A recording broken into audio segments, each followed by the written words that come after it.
اگر وہ کافر نہیں تو کفر کہنے والے پر لوٹ آتا ہے، وہ کافر ہو جائے گا۔ یہ صراحتاً حدیث پاک کے الفاظ ہیں۔ لہذا مسلمان اگر ایک کام شرکیہ نہیں کر رہے تو اس کو شرک کیسے کہہ سکتے ہیں؟ آپ مزار پر گئے، جی یہ شرک ہے، تو کیا اللہ کے مزار پہ بھی کوئی جاتا ہے معاذ اللہ؟ اگر مزار پر جانا ہی فقط شرک ہوتا تو پہلے ایک اللہ کا مزار مانے، اس پہ پہلے حاضری مان لیجیے، اور اس کے بعد پھر دوسرے مزار پہ کوئی جائے تو بولیں گے بھئی یہ شرکت ہو گئی۔ تو اللہ کا تو معاذ اللہ کوئی مزار ہے ہی نہیں، تو پھر شرکت کیسی؟ اچھا اگر یوں کہیں کہ نہیں وہاں پہ جا کے طلب ہوتی ہے، استمداد ہے، مدد طلب کی جاتی ہے، تو وہ میں نے آپ کو ابھی بتایا کہ اللہ سے اگر مدد مانگی جاتی ہے تو ذاتی طور پہ سمجھ کے کہ اللہ کی صفت امداد ذاتی ہے۔ اگر ولی مدد کرے گا تو عطائی، اللہ کا لا محدود ان کی محدود، اللہ تعالیٰ کا غیر فانی ان کا فانی، فرق موجود، تو شرک کیسے ہو سکتا ہے؟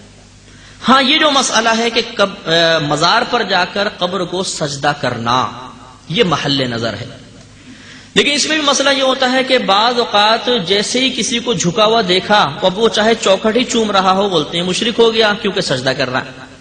تو خالی چوکھٹ چومنے والے کو کہ جھکا ہوا سر دیکھا تو فوراً ہم اس پہ شرک کا فتویٰ نہیں لگا سکتے، ورنہ تو موٹر مکینک جیسی انجن کے سامنے جھکے گا، آپ بولیں گے جو سجدہ کر دیا کافر ہو گیا۔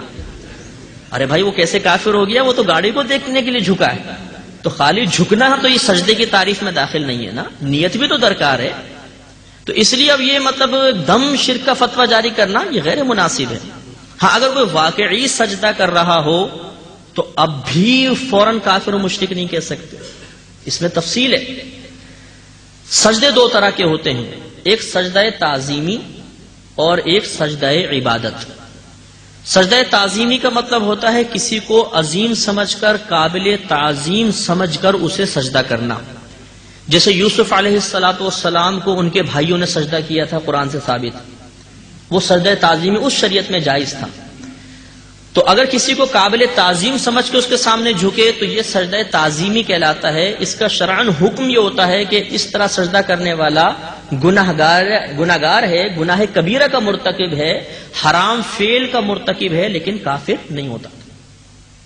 اور ایک ہوتا ہے کسی کو عبادت کے لائق سمجھ کر سجدہ کرنا، اسے سجدہ عبادت کہتے ہیں۔ جیسے ہم اللہ تعالیٰ کی بارگاہ میں سجدہ ریز ہوتے ہیں، اسے لائق عبادت سمجھتے ہیں اور پھر اس کے سامنے جھکتے ہیں، اس کو سجدہ عبادت کہتے ہیں۔ یہ اگر غیر اللہ کے سامنے کیا تو انسان کافر و مشرک ہو جائے گا۔ اب مسئلہ یہ ہوا کہ اگر ایک شخص قبر کو سجدہ کر رہا ہے، صاحب مزار کو سجدہ کر رہا ہے، ہم نے دیکھا واقعی سجدہ کر رہا ہے، تو اب یہاں پر پہلے تو یہ تعیین کرنی ہوگی کہ یہ سجدہ تعظیمی کر رہا ہے یا سجدہ عبادت، اس کے بعد ہی حکم لگا سکتے ہیں نا۔ اگر سجدہ تعظیمی کر رہا ہے تو کافر و مشرک نہیں، گناہگار، اور اگر سجدہ عبادت کر رہا ہے تو یہ کافر و مشرک ہے۔ تو معلوم ہوا کہ یہاں پر بھی پہلے نیت کا جاننا ضروری ہے کہ وہ کس نیت کے ساتھ سجدہ کر رہا ہے۔ اب ہوتا یہ ہے کہ ہمارے پاس ایک کلاشن کوف ہے اور اس سے کفر اور شرک کے فتوے گولیوں کی شکل میں نکلتے ہیں۔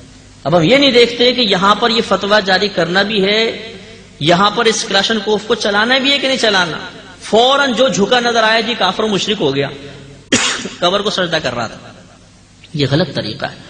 مسلمان کو فوراً ہم کافر و مشرک نہیں کہہ سکتے، آپ اسے نیت دریافت کریں کہ کس نیت سے آپ کر رہے تھے۔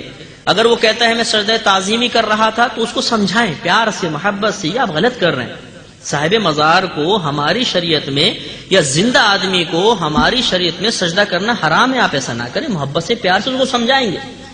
اور اگر وہ کہتا ہے کہ میں سجدہ عبادت کر رہا ہوں تو پھر وہ کافر و مشرک ہے، پھر بھی ہم اس کو محبت سے پیار سے سمجھا کر اس کو تجدید ایمان کروائیں گے تاکہ وہ مسلمان ہو جائے اور شیطان کے چنگل سے بچے۔ اب بلا اس کی نیت دریافت کیے فوراً اس کو کافر و مشرک کہہ دینا یہ غلط ہے۔ یا کوئی یوں کہے کہ جی میں تو بس نیت نہیں پوچھتا ہوں، جو ایسا جھکا ہوا نظر آئے گا اس کو کافر و مشرک کہہ دوں گا، یہ بات مناسب نہیں۔ میں سمجھانے کے لیے اکثر کہتا ہوں، آپ نے نماز ختم کی، ایک شخص کھڑا ہو گیا، کہنے لگا آپ سب دوبارہ کلمہ پڑھیں، آپ سب مشرک ہو گئے۔ آپ نے کہا کیوں؟ اس نے کہا میں نے امام صاحب کو دیکھا، وہ سامنے دیوار کو سجدہ کر رہے تھے، پہلی صف امام صاحب کو سجدہ کر رہی تھی، دوسری صف پہلی صف کو سجدہ کر رہی تھی، تیسری صف دوسری صف کو سجدہ کر رہی تھی، آپ سب مشرک ہو گئے۔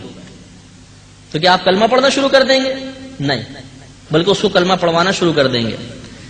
آپ اسے یہ کہیں گے کہ بھئی ہم بظاہر تو ایک دوسرے کے سامنے جھکے ہوئے تھے، لیکن ہماری نیت تو اللہ کو سجدہ کرنے کی تھی نا۔ اب وہ بولے نہیں میں تمہاری نیت کو نہیں مانتا ہوں، بس تم سب مشرک ہو گئے، تو آپ درست کہہ رہے ہیں کہ وہ درست کہہ رہا ہے؟ کون درست کہہ رہا ہے؟ آپ درست کہہ رہے ہیں نا۔ تو معلوم یہ ہوا کہ اصل معاملہ نیت کا ہے۔ تو یہاں تو ہم نیت دریافت کریں، اور صاحب مزار کے سامنے کوئی جھکا ہوا ہو تو اس سے نیت نہ پوچھیں، فوراً کافر و مشرک کہہ دیں، تو یہ درست کیسے ہو سکتا ہے؟ وہاں پر بھی یہ ہوگا کہ ہم اس سے نیت پوچھیں کہ بھئی آپ کی نیت کیا تھی۔ اگر آپ نے سجدہ تعظیمی کیا ہے تو یہ حرام ہے، توبہ کیجئے۔ سجدہ عبادت کیا ہے تو وہ کافر و مشرک ہے، پھر اس کو کلمہ پڑھوانے کی کوشش کریں۔ لہذا معلوم یہ ہوا کہ اگر کوئی صاحب مزار کے سامنے جھکا ہے تو یہ غلط ہے، نہیں جھکنا چاہیے تھا، لیکن اس نے اگر سجدہ کر بھی لیا تو ہم فوراً اس کو کافر و مشرک نہیں کہہ سکتے۔ یہ چیز بہت آپ ذہن کے اندر توجہ طلب بات ہے، ذہن میں رکھیے گا۔ باقی مزارات پر جا کر ایسے افعال کرنا کہ لوگ بدگمانی کا شکار ہوں اور صاحب مزار سے بدظن ہو جائیں، یا مسلمانوں پر اعتراضات ان کے ذہن میں پیدا ہوں، یہ ویسے غیر مناسب ہوتا ہے۔ ادب یہ ہوتا ہے کہ آپ جائیے، پاؤں کی طرف سے داخل ہوں، چوکھٹ نہ چومیں۔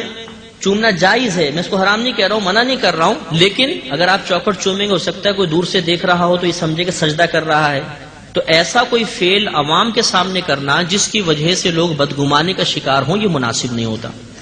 اسی طرح محققین فقہائے اسلام نے، اور وہ کہ جو مذہب اسلام کو وضاحت کے ساتھ پیش کر رہے ہیں، ایسے علماء نے اپنی کتابوں میں لکھا ہے کہ قبر کو چومنا بے ادبی ہے، نہیں چومنا چاہیے، بلکہ فرمایا کہ ادب یہ ہے کہ جب آپ قبر پہ پہنچے تو صاحب قبر سے 4 قدم کے فاصلے پر کھڑے ہو جائیں، اس طریقے سے کہ آپ کا جو رخ ہے وہ صاحب قبر کے سینے کی طرف ہو یا چہرے کے سامنے اس طرح کھڑے ہو جائیں، اور پیٹھ کعبۃ اللہ کی طرف ہو، یعنی کعبۃ اللہ پیٹھ کی طرف ہو اور وہ صاحب مزار سامنے ہو۔ اب آپ ادب سے کھڑے ہو کر قرآن پاک پڑھیں یا جو بھی آپ ذکر اذکار کرنا چاہے کریں، اور اس کے بعد اللہ کی بارگاہ میں دعا کریں کہ اللہ تعالیٰ اس کو قبول فرما، اس کو ہمارے نبی کریم کی بارگاہ میں ایصال ثواب کرتا ہوں، انبیاء علیہ السلام کی بارگاہ میں اور ان صاحب مزار کی بارگاہ میں اس کو قبول فرما لے۔ اب اگر آپ یہ چاہتے ہیں کہ میں ان صاحب مزار سے اکتساب فیض کروں تو دعا میں اس طرح اور اضافہ کر سکتے ہیں کہ اللہ تعالیٰ یہ تیرے مقبول بندے ہیں، ان کے وسیلے سے مجھے فلاں چیز عطا فرما دے، تو یہ وسیلے سے دعا مانگے، اس میں شرعاً کوئی حرج نہیں ہوتا ہے۔ تو انشاءاللہ عز و جل یہ حاضری آپ کی باادب حاضری ہوگی، کسی کو اعتراض کا موقع نہیں ملے گا۔ یاد رکھیے کہ عقیدت کا اظہار وہی شریعت کو محبوب ہے جو دائرہ شریعت میں ہو، اگر مجھ سے باہر نکلیں گے تو پھر یہ عقیدت نہیں ہے، یہ جہالت میں چلی جاتی ہے اور بسا اوقات انسان کو کفر میں بھی مبتلا کر دیتی ہے۔ تو بہرحال آپ کی خدمت میں یہ چند میں نے معمولات عرض کیے، اسی پر آپ ہر جو مسلمانوں میں رسومات جاری ہیں ان کو آپ ان پر یہ اپلائی کر کے دیکھیں، انشاءاللہ آپ کو پتہ چل جائے گا کس کام میں شرک ہے اور کس کام میں شرک نہیں ہے۔ تو اللہ تعالیٰ نے قرآن پاک میں اس آیت میں واضح طور پہ فرمایا اللہ لا الہ الا ہو، کہ اللہ ہی عبادت کے لائق ہے اور کوئی عبادت کے لائق نہیں، اس سے شرک کی بھی نفی فرمائی اور اللہ تعالیٰ نے اپنی وحدانیت کو ثابت کر دیا۔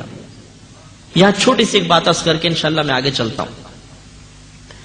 کہا یہ جاتا ہے کہ ایک مخصوص مکتبہ فکر ایسا ہے جو صرف نبی کی تعریف ہی کرتا رہتا ہے، ہم نے ان کی زبان سے کبھی اللہ کی تعریف نہیں سنی۔